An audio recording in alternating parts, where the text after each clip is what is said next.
आने वाला नन्हा मेहमान अक्सर खुशियां लेकर आता है, पर अगर उन खुशियों पर किसी पराये की नजर लग जाए तो ये कहानी अनामिका की है। अनामिका, जिसे अंदाजा भी नहीं था कि उसके साथ क्या होने वाला था। अनामिका, मैं निकलता हूं, तुम परेशान मत होना, मैं 1 हफ्ते में लौट आऊंगा। विशाल, मुझसे ज्यादा तो तुम परेशान दिख रहे हो। अरे प्रेग्नेंट मैं हूं, तुम नहीं। पर फिर भी मैं तुम्हें अकेला छोड़कर जा रहा हूं। प्रॉमिस मी कि जो जो मैंने कहा है वो ध्यान रखोगी। हाँ बाबा, भीगे बालों में बाहर नहीं जाना है, हमेशा अपने साथ एक चाकू या नील कटर रखना है, सब याद है मुझे। अब जाओ वरना देर हो जाएगी। अच्छा हाँ, मैंने पड़ोस वाली मेहता आंटी को भी इन्फॉर्म कर दिया है। तुम्हें किसी भी चीज की जरूरत हो तो उन्हें कॉल कर लेना, वो पास में ही रहती है तो थोड़ी हेल्प हो जाएगी। हाँ, पिछली बार भी उन्होंने मेरी बहुत मदद की थी, तुम फिक्र मत करो, कोई जरूरत पड़ी तो मैं उन्हें बुला लूंगी। एक तो जिस हिसाब से मेरे ट्रिप्स हो रहे हैं, लॉन्ग टर्म के लिए हमें किसी केयर टेकर को ढूंढ ही लेना चाहिए। खैर, अब मैं चलता हूं। तो उसके बाद विशाल वहां से चला गया और घर पर रह गई तो बस अनामिका, बिल्कुल अकेली। तो अपने कमरे में लेटे हुए उसने अपनी आंखें बंद ही की थी कि तभी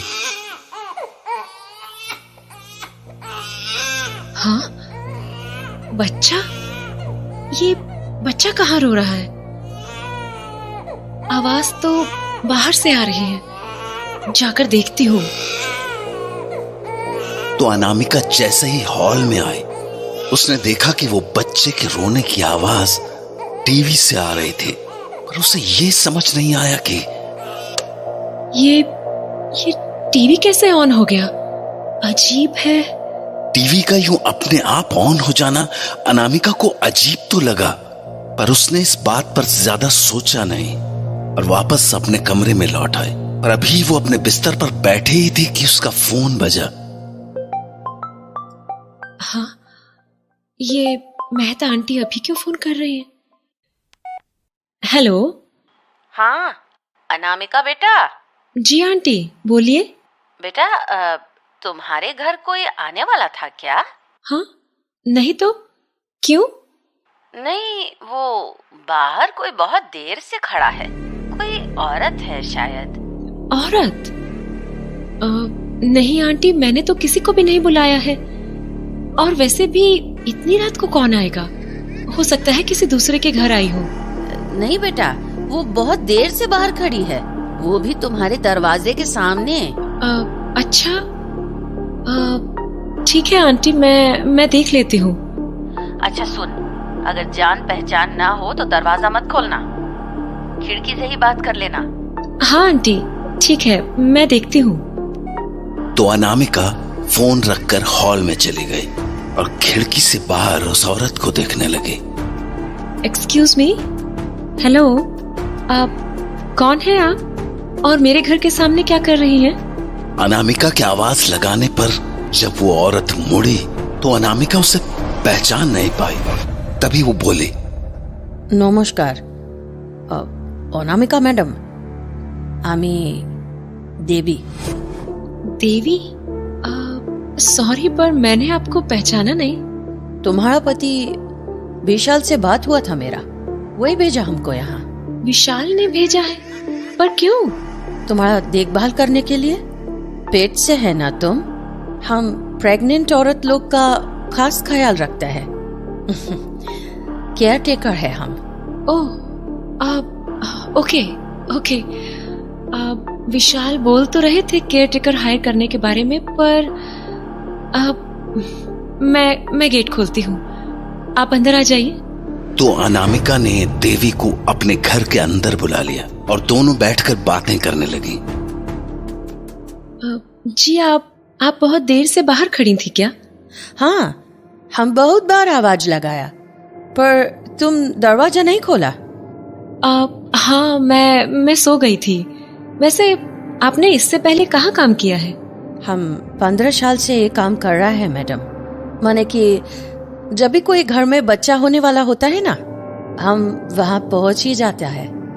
আপনার চিন্তা मत करो, আমি खूब ভালো করে ख्याल रखबे, तुम्हारा भी और तुम्हारा बच्चा का भी। थैंक यू, मेरी काफी हेल्प हो। खाना खा लिया मैडम? नहीं, अभी तो नहीं। बना लिया? नहीं, मैंने सोचा था कुछ मैगी वगैरह बनाकर खा लूंगी। क्या मैडम, मैगी से क्या होगा तुम्हारा? जो औरत लोग पेट से होता है ना, उसको अच्छा अच्छा खाना खाना चाहिए। हाँ, पर आज मेरा कुछ बनाने का मन नहीं कर रहा था। ए मैडम, चिंता करिस ना, आमी आसছি तो हम खिलाएगा तुमको अच्छा खाना, अपना हाथ से बनाकर। फिर खाना के हिसाब से हमारा पगार डिसाइड कर देना, ठीक है? मतलब आपकी विशाल से तो बात हुई होगी ना इन सब चीजों को लेकर? हम पगार का बात पहले नहीं करता है मैडम। पहले आप मेरा काम देखो, अच्छा लगा तो रख लेना नौकरी पे, ठीक है? अच्छा, कमाल है आप भी। ठीक है, बनाइए फिर खाना। हैं तो बोलो की खाबी? मांस, मछली, गोश्त? नहीं, मैं नॉनवेज नहीं खाती। हैं तो वेज बोलो, जो खाएगा बना देगा। आप खुद ही देख लो, जो आपको ठीक लगे। ठीक है, हम तुम्हारे लिए पालक पनीर बना देता है।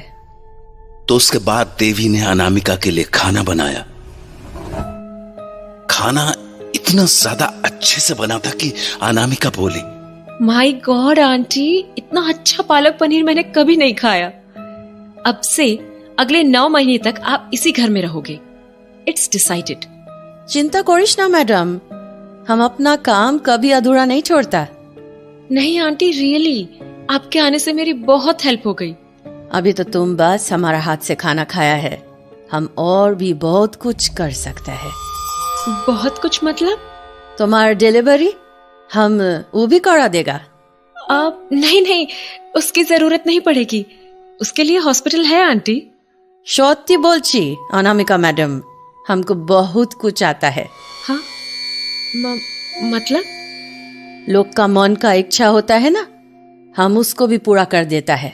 हाँ, अब समझी नहीं मैं। तुमको बेटा चाहिए या बेटी? हाँ, ये कैसा सवाल है? बोलो तो। नहीं, मुझे कोई भी चलेगा। सोच लो मैडम, हम इसमें भी तुम्हारा मदद कर सकता है। तुम बोलेगा तो बेटा बेटी दोनों भी दिलवा देगा। 1-2 टोटका कर भी, बस सब हो जाएगा। नो प्लीज, ये ऐसे बातें मत कीजिए। मुझे ये सब कुछ नहीं चाहिए। ऊपर वाला जो दे देगा मैं उसी में खुश हो जाऊंगी। और जो एक भी नहीं दिया तो? हाँ, ये क्या बोल रही हैं आप? ऐसा हो जाता है मैडम, कभी कभी लोग का खुशी एक झटका में छिन जाता है। देखिए, आप ऐसी बातें करके मुझे अनकंफर्टेबल कर रही हैं। अरे चिंता करिस ना मैडम, हम तो तुमको बस ये बोला कि हम क्या क्या कर सकता है, कुछ करेगा थोड़ी। तुमको ये बात सब पसंद नहीं तो हम वो सब नहीं बोलेगा, कुछ और बात करेगा। और वैसे भी हमारे रहते तुमको घबराने का नहीं है, कुछ नहीं होने देगा हम तुमको। अच्छा आंटी, मैं सोच रही थी कि अब मैं सोने जाऊं, रात भी होने लगी है। ठीक আছে, जो बोलो। आमी आई दिखे सोफे ठाके, हम यही सोफे पे सो जाएगा, ठीक আছে? एक्चुअली आप हॉल में मत सोना। क्यों? बस ऐसे ही, आप मेरे कमरे में ही सो जाना। किंतु क्यों? वो मेरा टीवी थोड़ा अजीब है। माने? मतलब इसमें कभी भी कुछ भी हो जाता है। अभी थोड़ी देर पहले मैं अपने कमरे में सोई थी तो ये टीवी अपने आप ऑन हो गया था। न जाने क्यों, पर इसमें ऐसे ही कुछ ना कुछ होता रहता है। इसलिए मैं नहीं चाहती कि आप भी परेशान हो, तो आप बेडरूम में ही सो जाना। अरे क्या मैडम, तुम भी, टीवी से कौन डरता है? रुको, अभी हम देखता है। तो उसके बाद देवी टीवी के पास चली गई और वहां जाते ही बोली, तुम यहाँ क्या कर रहा है? চলে যা, এইখানে থেকে চলে যা। आंटी चले जा, अभी कोई काम नहीं है, चले जा। आई दिखे, बाद में आना। आंटी आप ये किससे बात कर रहे हो? वही जो जी टीवी के अंदर है। हाँ क्या? दौड़ गया? हाँ क्या? अरे हम मजाक कर रहा था तुम्हारे साथ में।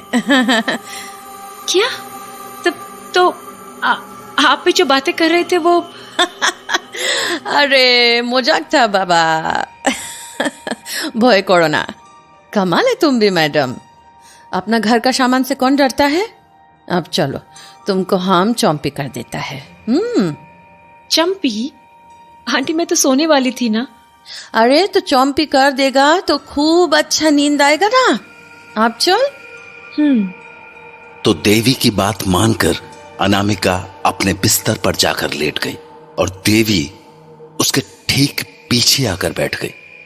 आंटी मसाज की सच में जरूरत है क्या? और नहीं तो की, देखना अभी तुम्हारा माथा एकदम हल्का हो जाएगा। हाँ, अब आंटी ये फूंक क्यों मार रही हो बालों में? फूंक ना, की बोलची तुम? हाँ मुझे फील हुआ। अरे ऐसी हवा होगा। चलो एखन आँखता बंद करो, तुम्हारा मालिश कर देता है हम। ये आप क्या कर रही हैं?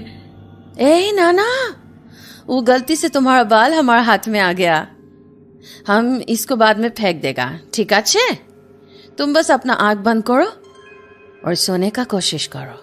आंटी रहने दीजिए ना, मैं ऐसे ही सो जाऊंगी। वैसे भी मेरी आंखें पता नहीं क्यों भारी हो रही हैं। ठीक है, जैसा तुम्हारा मर्जी, आराम करे सो जाओ। बस ना अपना कमरा से वो वाला दिया मत हटाना। दिया? कौन सा दिया? वो जो खिड़की पे रखा है ना, वही वाला। जब तक काम पूरा नहीं होता वो दिया का जलना बहुत जरूरी है। सो जाओ अनामिका, सो जाओ। तो उसके बाद अनामिका को एकदम से नींद आ गई, ऐसे जैसे मानो वो किसी नशे में चली गई हो। पर कुछ ही देर बाद उसे अपने सपने में कुछ अजीबो गरीब सा दिखा। उसकी आंखों के सामने बस अंधेरा था, पर फिर भी उस अंधेरे में उसे दो लंबे हाथ आते हुए दिखे जो धीरे धीरे उसके पेट को सहला रहे थे। पर जाने क्यों वो सब देखकर अनामिका का मन बेचैन सा होने लगा। वो पूरी ताकत से अपनी आंखों को खोल के उस सपने से बाहर आने की कोशिश कर रही थी, पर तभी उसे कुछ और भी देखा। अब अनामिका के हाथों में एक नन्हा सा बच्चा भी था, जिसे वो उन्हीं लंबे हाथों में दे रही थी, और धीरे धीरे वो बच्चा उससे दूर होता जा रहा था। तभी अनामिका ने एक चीख के साथ अपनी आंखें खोली।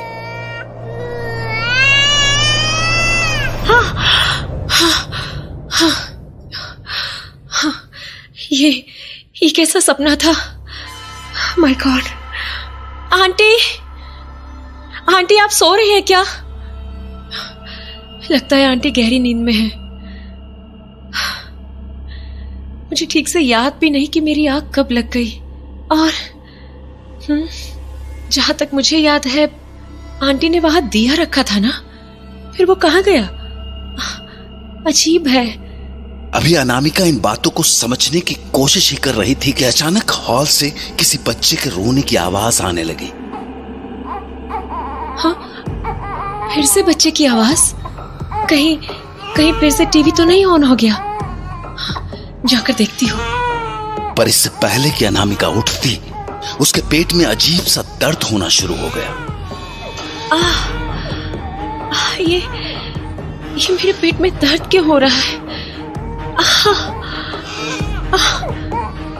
उफ, ये बच्चे की आवाज तो बढ़ती ही जा रही है। मुझे जाकर देखना ही होगा। तो अनामिका कमरे से बाहर आई और उसने सबसे पहले उस चलते हुए टीवी को बंद किया। टीवी के बंद होते ही सब कुछ वापस शांत सा हो गया, पर उसे असली झटका लगना अभी बाकी था, क्योंकि जब उसने देवी को ढूंढने के लिए नजर घुमाई तो वो पूरे कमरे में कहीं नहीं मिले। आंटी कहाँ गई? आंटी, आंटी, ये आंटी कहाँ चली गई? कहीं भी नहीं दिख रही है। आंटी, ये सब क्या हो रहा है? मुझे कुछ समझ नहीं आ रहा है। आखिर आंटी गई कहाँ? और ये मेरे पेट में दर्द क्यों होने लगा है? कहीं कोई प्रॉब्लम तो नहीं है? मैं मेहता आंटी को कॉल करती हूँ।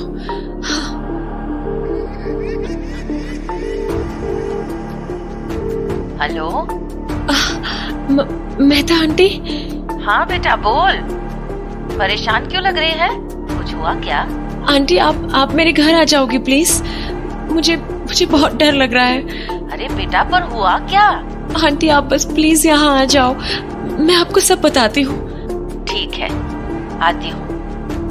तो अगले 2 मिनट के अंदर मेहता आंटी अनामिका के दरवाजे पर चली आई। क्या हुआ बेटा, ऐसी घबराई हुई क्यों है? आंटी मुझे कुछ समझ नहीं आ रहा है। अरे पर हुआ क्या? और ये दिया यहाँ पर किसने रखा है? हाँ, ओ ये यहाँ पड़ा है। अरे क्या यहाँ पड़ा है? ये यहाँ रखा क्यों है, ये बता मुझे। आंटी मुझे नहीं पता। अरे तो किसने रखा है? वो आंटी ने रखा होगा। कौन सी आंटी? वही जो तेरे घर के बाहर खड़ी थी? हाँ। कौन है वो? जानती है तू उसे? नहीं। नहीं? तो फिर यहाँ क्या कर रही थी वो? वो केयर टेकर की जॉब के लिए आई थी। Care taker? कहाँ से आई थी वो? पता नहीं, बोल रही थी विशाल ने भेजा है। अरे तो फिर यहाँ उसने दिया क्यों जलाया? जानती भी है ये कैसा दिया है? अरे आंटी मुझे सच में कुछ नहीं मालूम। एक तो मेरे पेट में दर्द हो रहा है, मुझे सच में कुछ नहीं पता। दर्द क्यों हो रहा है तुझे? पता नहीं, अभी थोड़ी देर पहले ही शुरू हुआ। अच्छा, थोड़ा शांत हो जा। प्रेगनेंसी के वक्त कभी कभी स्ट्रेस के कारण ऐसा हो जाता है। अच्छा एक काम कर, तूने बोला ना उस केयर टेकर को विशाल ने भेजा था, फोन लगा उसे। पर आंटी विशाल तो बिजनेस ट्रिप पर गए हैं, ये सब बताया तो परेशान हो जाएंगे। अरे तू बस उसको ये पूछ कि उसने किसी केयर टेकर को भेजा था क्या। ठीक है। हेलो विशाल, तो तुम पहुंच गए क्या? नहीं, रास्ते में हूँ। क्यों, क्या हुआ? नहीं वो मैं ये पूछ रही थी कि तुमने केयर टेकर का कुछ देखा था क्या? नहीं, मुझे टाइम नहीं मिल पाया अनामिका। मैंने सोचा था पहुंच कर देख लूंगा। क्यों, क्या हुआ? तुम ठीक हो ना? हाँ, मैं ठीक हूँ, बस ऐसे ही पूछ रही थी। मैं बाद में बात करती हूँ। आंटी विशाल तो कह रहा है कि उसने किसी केयर टेकर को यहाँ नहीं भेजा। क्या? तो फिर? आंटी वो कौन थी? रुक, घबरा मत, तू अंदर चल, फिर सारी बात करते हैं। तो वो दोनों घर के अंदर चले आए। मुझे पूरी बात बता, तुझे उस औरत ने क्या क्या बोला था? कुछ खास नहीं आंटी। अरे कुछ तो अलग सा बोला होगा, याद कर। हाँ, उन्होंने एक बात तो अजीब बोली थी। कह रही थी कि कुछ टोटके से बच्चे करा सकती हैं, ऐसा कुछ। क्या टोटका? हाँ, पर उसने तुझे कुछ दिया था? नहीं। कुछ खाने को दिया था? कुछ ऐसा जो वो अपने घर से लाई हो? नहीं आंटी, वैसा तो कुछ भी नहीं दिया, पर मुझे खाना बनाकर जरूर खिलाया था। और क्या किया था? याद कर बेटा, याद कर। हाँ, उन्होंने मेरे बालों की चंपी की थी, तब भी उन्होंने कुछ अजीब सी हरकत की थी। कैसी हरकत? उन्होंने मेरे बालों पर फूंक मारी और फिर कुछ बाल भी तोड़े। उसके बाद उसने कुछ और भी किया था? हाँ, उन्होंने दिए को हटाने से मना किया था। बोल रही थी काम होने तक दिया जलता रहना चाहिए। वही दिया जो बाहर पड़ा था? हाँ, पर उसके आगे का मुझे ठीक से याद नहीं। मेरी पलकें बहुत भारी सी हो गई थी। और फिर तूने एक बहुत बुरा सपना देखा। हाँ, वो सपना बहुत ही अजीब था। जानती हूँ, सपने में तूने अपने बच्चे को देखा और फिर वो तुझसे छीन लिया गया। हाँ, पर आपको कैसे पता चला? क्योंकि मुझे पता है तेरे साथ क्या हुआ है। हाँ, मतलब किसी ने तेरी कोख बांधी है। हाँ, क्या मतलब? बेटा, वो औरत कोई और नहीं बल्कि एक तांत्रिक थी। तांत्रिक? आंटी, मैं तो उसे जानती भी नहीं हूँ। वो मेरे पास क्यों आई थी? और ये कोख बांधना क्या होता? क्या हुआ? वही पेट दर्द आंटी।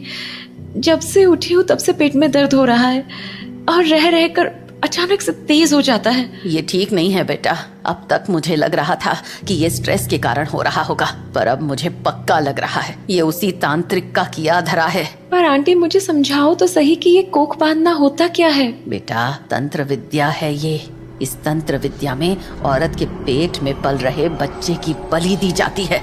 क्या? पर आंटी, मैंने क्या किया? और वो तांत्रिक, मैं तो उसे जानती भी नहीं हूँ। फिर वो मेरे साथ ऐसा क्यों कर रहे हैं?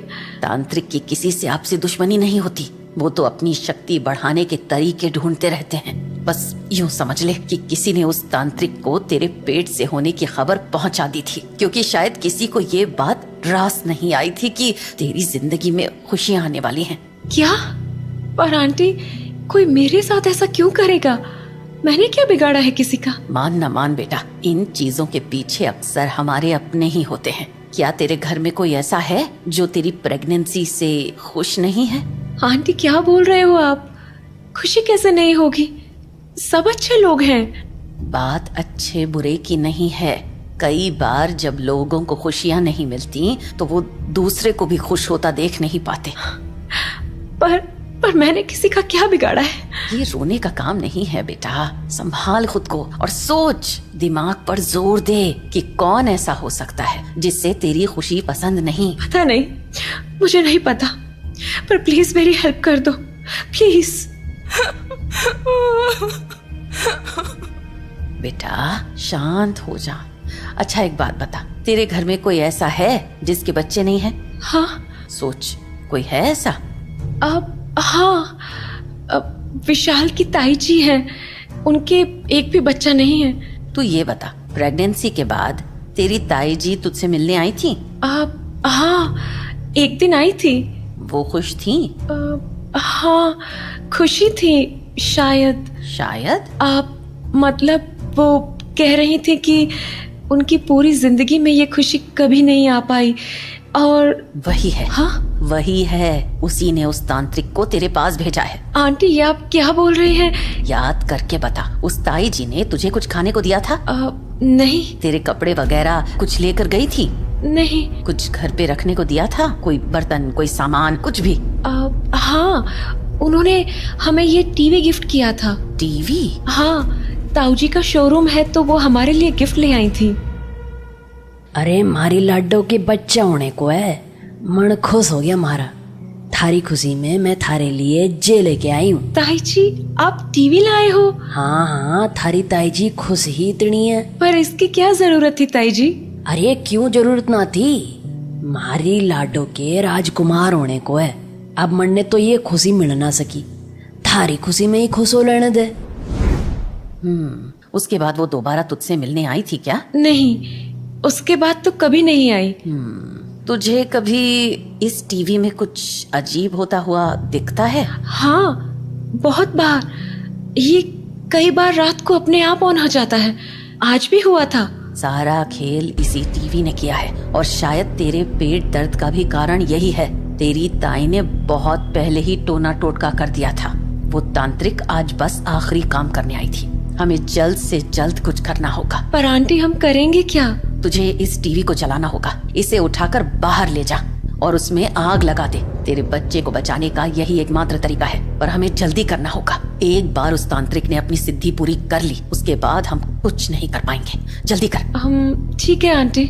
मिसेस मेहता की बात मानकर अनामिका जैसे ही टीवी के पास पहुंची, उसने टीवी के अंदर एक छोटे से बच्चे की परछाई दिखे। हाँ, क्या हुआ बेटा, जल्दी उठा टीवी। वो आंटी, इसमें मुझे कोई बच्चा दिख रहा है। क्या?